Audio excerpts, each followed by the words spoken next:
Waalaikumsalam warahmatullahi Saya wabarakatuh. hormati Allah Gus wabarakatuh. Wakid, para senior yang juga sudah memberikan pandangan-pandangannya, Prof. Arif, Bapak Saleh Mude, dan juga yang lain-lain.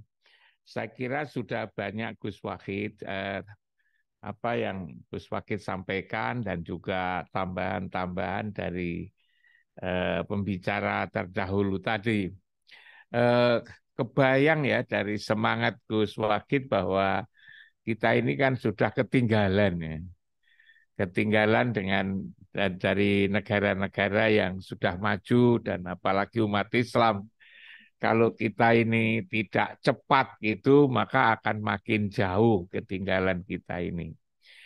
Apa yang disampaikan oleh Gus Wakid mengingatkan saya pada surat kelanjutan dari yang dibaca oleh Gus Wakid tadi, ialah surat Al-Alaq. Kan diteruskan dengan surat Al-Mudassir. Ya ayyuhal mudasir. Jangan-jangan bangsa atau umat Islam ini sedang mudasir, Gus.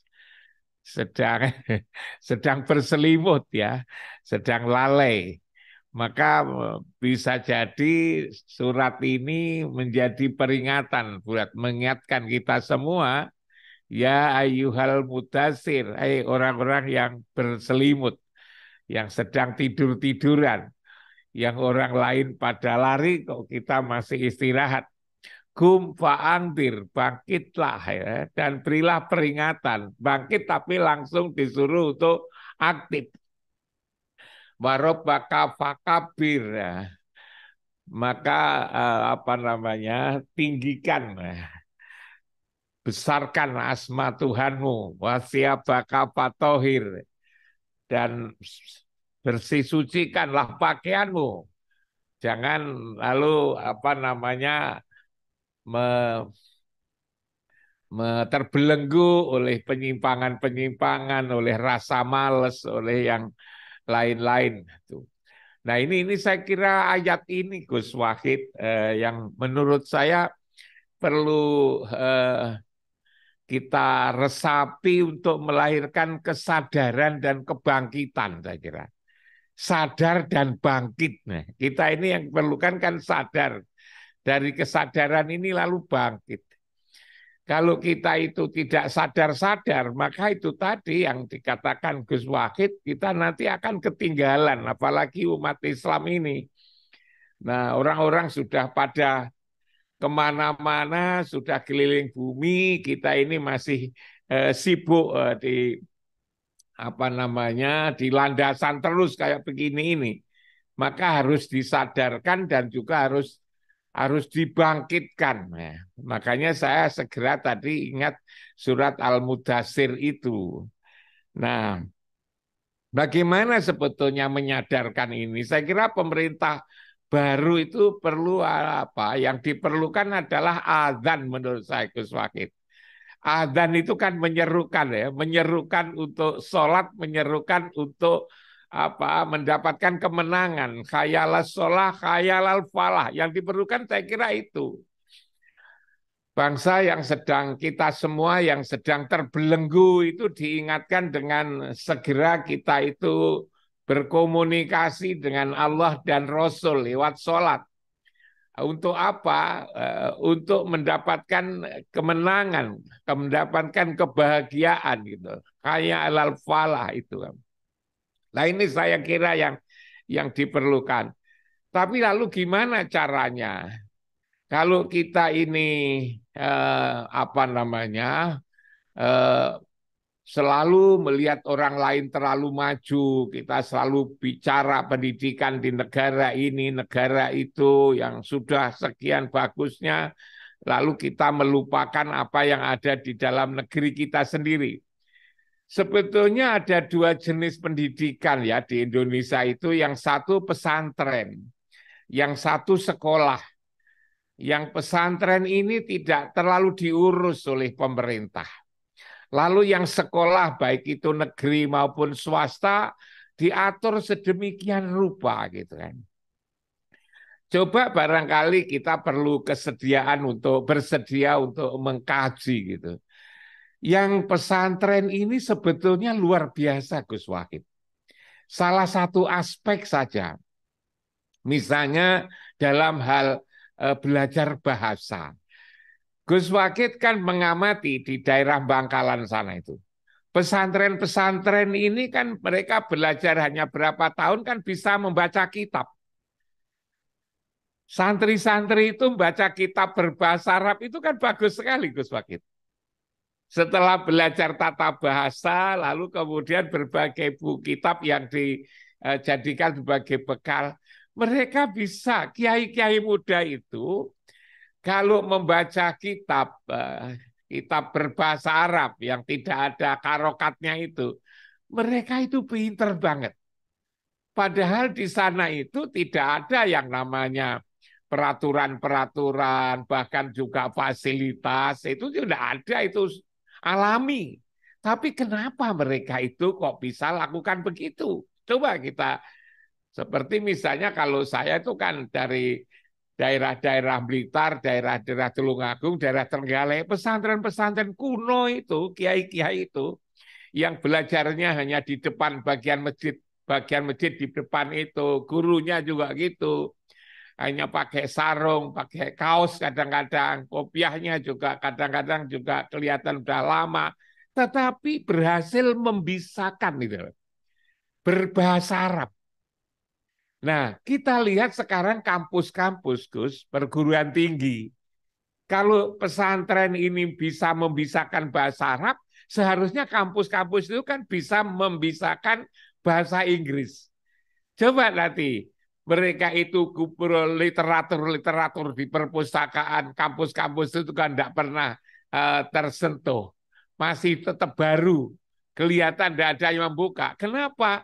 Karena masih gagal.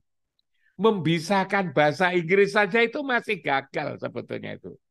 Nah, berarti kan sebetulnya kan bukan fasilitasnya, tetapi sebetulnya kalau kemarin saya katakan, kenapa pesantren yang seperti ini berhasil dalam hal membisahkan bahasa Arab, kenapa kampus-kampus ini kok masih gagal gitu. Nah, bahkan sekarang ini ada pesantren, kalau kita pergi ke Al-Amin ya, di Sumeneb sana. Sumeneb itu kan jauh. Tapi skripsi anak-anak itu banyak yang berbahasa Inggris dan berbahasa Arab. Itu kan luar biasa. Berarti pesantren juga yang sudah ditata itu sudah bisa melahirkan anak-anak yang menulis skripsi pakai bahasa Indonesia, bahasa Inggris, dan juga bahasa Arab. Coba ini kalau diadu dengan orang-orang kampus yang paling hebat pun saya kira juga belum tentu bisa.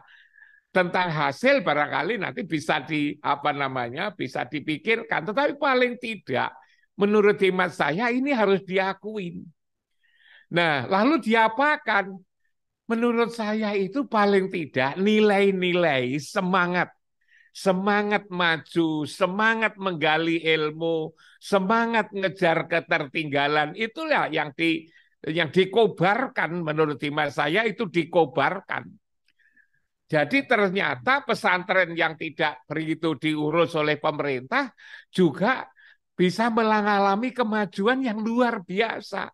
Saya melihat kan misalnya kalau pesantren di situ ada perguruan tingginya lalu bisa menulis skripsi 3 bahasa para santrinya, itu menurut saya harus diakui.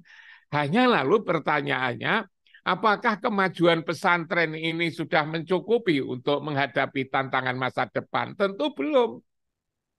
Karena masa depan itu tidak cukup hanya menguasai mempelajari agama seperti ini, maka bagaimana di pesantren yang sudah mulai terbuka ini lalu dimotivasi untuk tidak saja mengembangkan ilmu agama tetapi juga mengembangkan sains dan teknologi yang sekarang ini.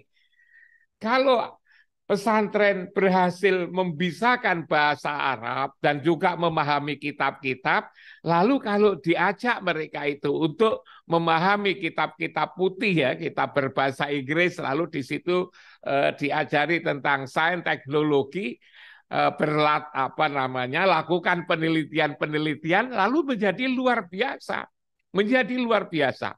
Saya senang sekali dengan apa yang ada di Indonesia ini. kalau kita ngomong pesantren itu mesti NU. Banyak, NU itu kaya sekali pesantren. Berbeda dengan NU Muhammadiyah. Muhammadiyah itu sekolah, mulai dari SD, SMP, SMA, perguruan tinggi. Nah, sekarang ini rupanya ada saling melengkapi. Di lingkungan NU sudah mulai membuat sekolah-sekolah umum, bahkan pesantrennya juga membuka universitas, itu kan. Sementara Muhammadiyah juga begitu, sudah mulai membuat pesantren, sehingga sekolah dan pesantren, pesantren dan sekolah di Muhammadiyah. Di NU juga begitu, yang mulai pesantren menjadi sekolah.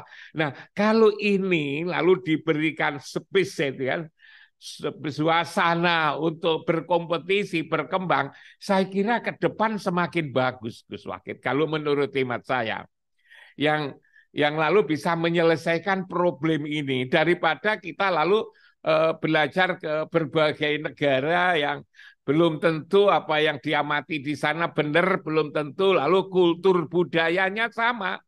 Tetapi kalau kita menumbuh kembangkan apa yang ada, yang sudah tumbuh di Indonesia, ini menurut saya lebih mudah daripada kita mengadopsi dari luaran ini. Ini menurut hemat saya kok seperti itu, Gus Waki. Jadi pesantren bagaimana ke depan dipacu. Selain dia mengembangkan kitab-kitab kuning itu, lalu juga kitab-kitab putih.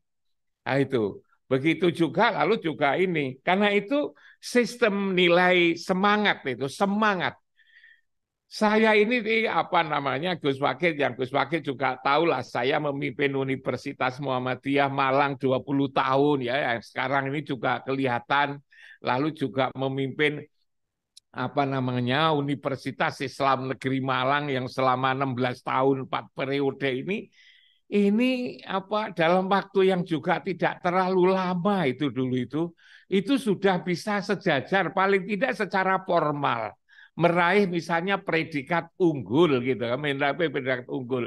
Nah, padahal waktu itu saya tidak punya itu apa bekal, dosennya juga enggak seberapa, karyawan enggak seberapa, lalu uangnya juga enggak seberapa, tetapi dengan kesadaran dan kebangkitan yang waktu itu saya selalu ajak itu ngomong ya ayyuhal mudassir kum fa'andir wartiaba kapatohir warroba kapakabir dan seterusnya itu Gus, kita pompa.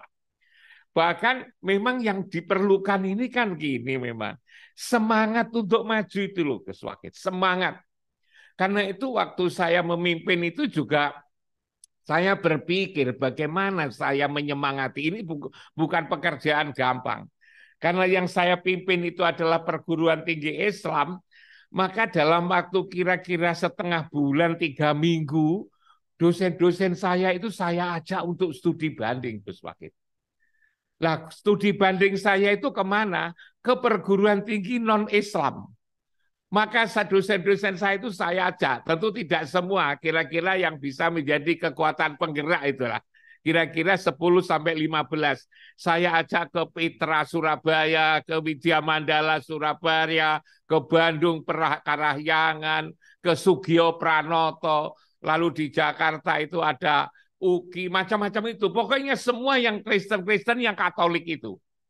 Nah, ternyata setelah pulang dari studi banding, itu ngomong pada saya, wah kita ini ternyata sudah ketinggalan di Bandung. Ketinggalan apa? Ya ketinggalan dengan sekolah-sekolah Kristen itu gitu kan. Nah dari situlah lalu saya ajak mereka itu tumbuh dan berkembang. Itu hanya cara saya saja itu Gus Wakid. Mungkin ada cara-cara yang lain. Saya tidak boleh studi banding ke sesama perguruan tinggi Islam. Nanti kalau ke perguruan tinggi Islam pulang lalu bilang, kita ini sudah sama gitu kan. Nah, kita ini sudah sama-sama tidak majunya gitu loh maksud saya itu. Maka saya larang ke perguruan tinggi apa namanya Islam itu. Nah, saya ajak seperti ini. Karena itu menurut hemat saya bagaimana peraturan-peraturan itu bisa dilonggarkan sedikit misalnya. Dilonggarkan sedikit peraturan-peraturan itu yang kira-kira dibuat peraturan yang bukan untuk untuk mengekang, tetapi diberi peluang untuk bergerak. Wong diberi peluang itu aja bergerak, tidak bergerak-gerak kok lalu kemudian dikasih aturan-aturan yang mengikat mereka. Yang diperlukan sekarang ini adalah bergerak cepat. Kalau bergerak cepat, makanya saya katakan begini Gus Wakid. Kalau dosen-dosen saya, pimpinan fakultas itu, Pak beritahu, kamu jangan kemana-mana naik kereta api, dia bilang. Kenapa kalau naik kereta api? Tidak pernah kereta api itu nyampe tepat waktu. Kereta api itu pasti terlambat. Kadang-kadang 5 menit, 10 menit, tak bilang. Kadang-kadang setengah jam, kadang-kadang 1 jam. Mengapa kereta api itu tidak tepat waktu, selalu terlambat? Karena pakai rel, pakai peraturan. Coba kalau naik mobil pribadi begitu itu, lalu disopir sendiri. Nanti kalau ada kira-kira peluang untuk nyelip, kita nyelip gitu kan. Bahkan kalau ada jalan terabasan, kita terabas. Yang semestinya nyampe di Jakarta dari Malang itu jam 10, maka jam 8 sudah nyampe gitu. Hemat 2 jam, bahkan juga jam 6 sudah nyampe. Itu kalau pakai mobil sendiri memang ada risiko. Risikonya itu tubrukan, tak bilang gitu. Tapi sekarang ini diperlukan jangan naik kereta api. Artinya jangan terlalu pakai aturan-aturan yang kira-kira membelenggu. Wah, ini sudah tertinggal kok. Kita ini sudah ketinggalan kok.